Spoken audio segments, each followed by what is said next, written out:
Good morning. You have to pardon me. Part 2. I started my testimony yesterday. My life growing up in foster care. I'm going just to recap real quick to kind of pick up where I left off. I was interrupted by a phone call yesterday. And yesterday I talked about how my mother abandoned me at the hospital at 3 days old. I entered into the foster care system. I had an aunt that had me to my 5th birthday. Actually, on my 5th birthday, CPS came in, took me.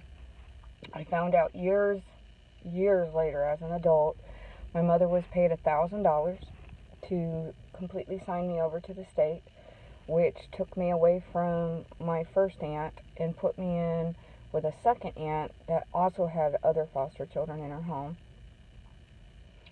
And that is when my abuse started at the age of 5. I was raped at the age of 5, severely traumatized by that.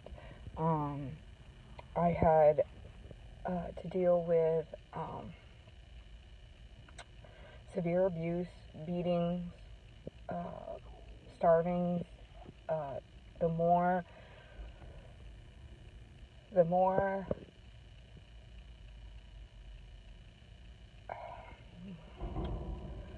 I believe for years, for many years, it took me a long time to get over this. But in this foster home, this aunt, in a second home, she had a daughter who had a disability. She had seizures. And as a small child, remember, I'm 5 years old, 6 years old, and hopefully I won't get interrupted by a phone call, guys. But as a 5-year-old, 6-year-old, this young lady had seizures really bad, and she was having a seizure, and she was hitting her head against the wall very hard, and I couldn't move her wheelchair away from the wall, and I started screaming for help because she was really hurting herself really bad. And so I got between her and the wall and held her head up, and she ended up dying. And I was blamed for her death because they said that because I held her head up, she swallowed her tongue. And that is when the abuse got even worse. I wasn't allowed to go to the funeral. I loved this little girl, okay? I thought I was helping her. I didn't know I had done anything wrong. So for years, I thought I had killed somebody. They made me think it was my fault that she died. And I felt like the abuse that I was suffering was what I deserved.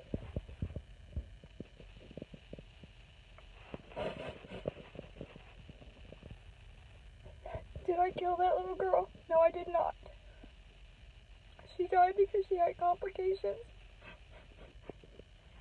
from her condition. I don't even know what the condition was. I know she was a very sick little girl.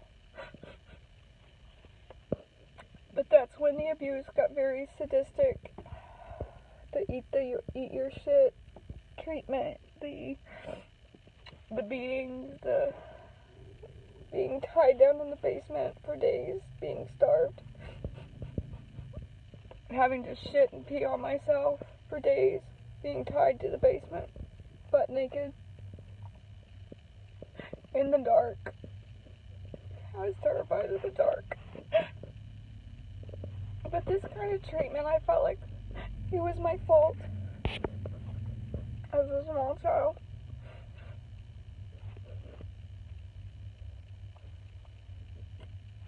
I was probably about 7 years old. My first aunt that had me till I was 5 years old came to see me and took me in the middle of the night, basically kidnapped me from my second It was one of the days that I had gotten a severe beating, and instead of calling the caseworkers or trying to get me help legally, she kidnapped me. I was probably about 7 years old. She wrapped me in a blanket, took me down, had me laid down in the back seat of her car, and took off with me. And I was moved around several times because she was afraid that they would find me. And she thought she was protecting me. But what she didn't know, and she didn't know, was her daughter, one of her daughters, a very wicked daughter, was very abusive. And when I say she was abusive, she was very sadistic in her abuses. She would watch neighborhood kids when her mom was at work and know who your children are going to see people. So I don't let my children go to babysitters. My children are grown, and I don't give them to babysitters when they were little, just because of this reason. People you think you can trust. But anyways, she would babysit, and she would pair the kids. She'd have 5 or 6, 8 kids at a time, and she'd have her friends with her. Of course, they would smoke and do whatever it is they do, and what they would do is they would make us watch pornographic movies, pair us up. It didn't matter if it was boy on girl, girl on girl, whatever. They would just pair us up, and we had to imitate what was being done in the videos, because if we didn't, she would burn us in our genitalia with the cigarettes. If we closed our eyes, she would beat us. And these were children I didn't know. These weren't people I knew, the little kids that we were with. And this girl, this teenage girl, was abusing not just me, but other kids in the neighborhood. And any time that DFS or the caseworker or my other aunt got wind of where I was at, she would move. And the abuse would continue. And when my aunt would go to work, I assume my aunt didn't know what was going on, because if she did, I think she would have put a stop to it. But my aunt was a very hard worker, and she seemed to be gone a lot, and left me in the care of her daughter that she thought she could trust. And his daughter, didn't like to watch me. Didn't want to be bothered. So there was times that she would, when they had a gas stove, and she would pull the racks out of the gas stove, and she'd make me climb in. She'd put a diaper on me. I was very little because I was very malnourished. She'd make me climb in, and I'd scream and I'd holler, and I'd beg her not to let me go in. I was scared that they would forget me. She'd make me climb in the stove, and she'd lock it. And she'd leave the music up loud in the apartment so nobody could hear me screaming and crying and begging to be let out. And of course she would come home before her mom got home and let me out. Told me that she would beat me if I said anything. And people wonder why I quit talking. People wonder why my coping skill was to be silent and crawl and hide, and because I felt like if they couldn't see me, hear me, or know that I existed, just maybe, I'd be left alone. That's why I behaved the way I did. That's why I quit talking. That's why when I talked, I whispered to anybody that I trusted. finally, I think the person who found me was my father, my birth father. And she had no choice at that point to turn me back over to the SS. My father took me for a little while. Not long, but for a little while. And then I was with my uncle. The sad part was my dad was the only one that protected me, because one day he walked in and my brother was molesting me and he kicked him out of the house. I remember that day. He was my hero, and he was the only person I ever remembered who wasn't okay with me being abused. It was the only day that I felt like he was my knight in shining armor, because the day he walked in and saw my brother molesting me, he beat the crap out of him.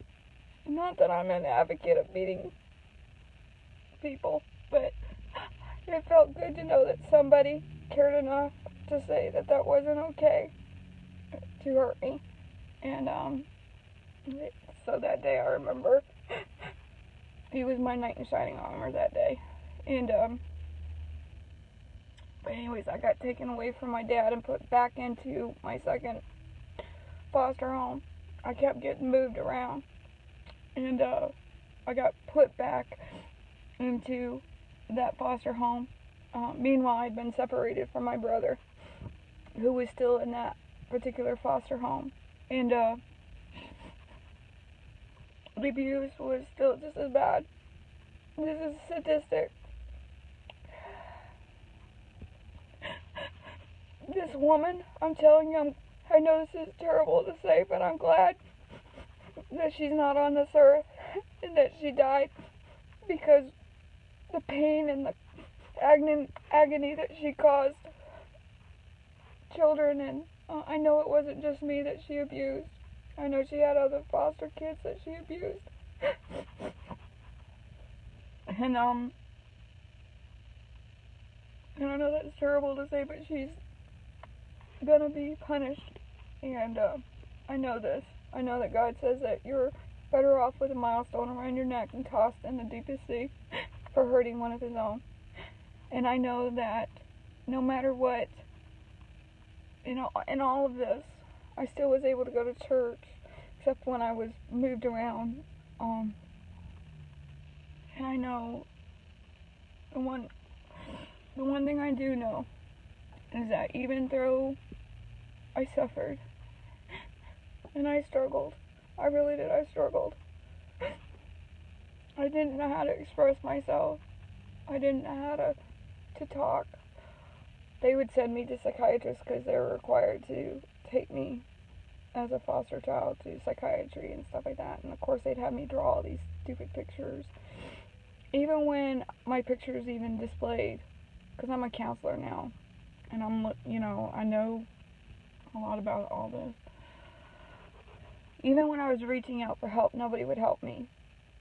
And when they suspected abuse or mentioned it, the abuse would just get worse. So I couldn't even mentioning anything. And I would come up with these wild stories for all my bruises and all my sores and all my beatings. And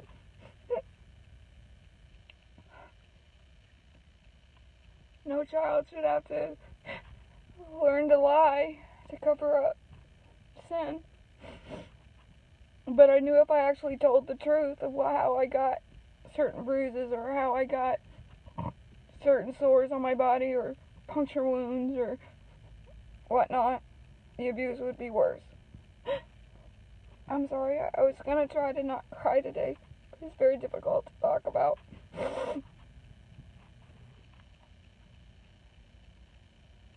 People are cruel. People are wicked. Children are abused in foster care. I don't care. I know there's some good foster homes, and I'm glad that there are. But a lot of foster homes only do it for the money. just about the money, just like anything else. It's all about the money. And that's the sad part about it. When I was in foster care, when it was Christmas time, we weren't allowed to be a part of the family.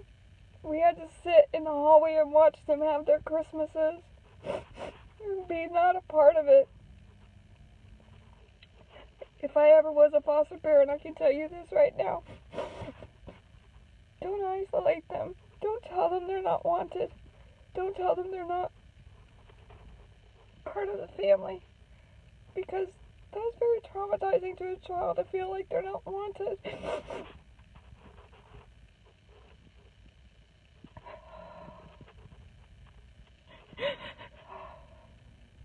I never had a foster home where I felt like I was wanted.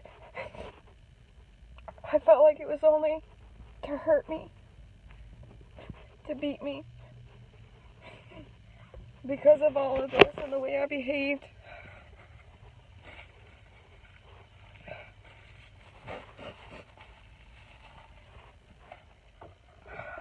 Because of the way I behaved, I was diagnosed mentally retarded and said I couldn't learn. And so I was put in special education, special classes, special needs, and I slept all day because I couldn't sleep at night.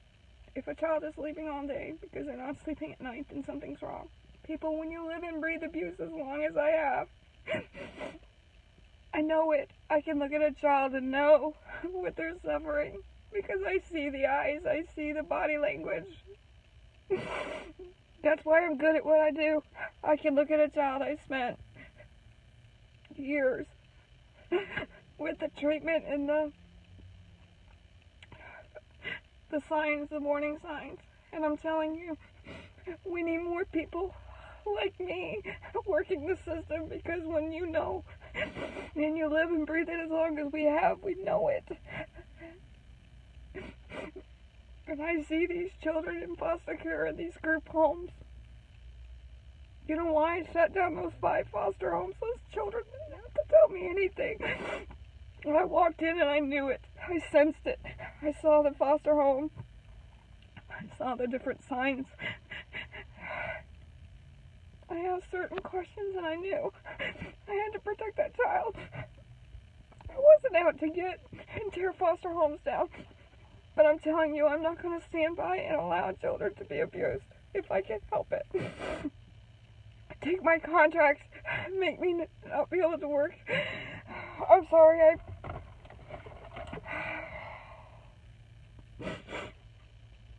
I'm going to have to come back tomorrow. I'm sorry. I got to take a moment. I'll be back. I'll do part 3 tomorrow. There's a lot more to my life, and there is a good part. I promise you there is a happy ending. But right now I've got to take a moment. Forgive me. But we need to pray for foster children. We need to get CPS under accountability. We need to continue working hard to make a change and make a difference. People, we need to rise up. We need to say enough is enough. And we need to start protecting children and stop traumatizing them. I'll be back tomorrow at 8:30. And I'll try to continue. But right now I need to take a moment. And I will be back, I promise. And I promise you there is a good, happy ending. God bless you. Keep up the fight.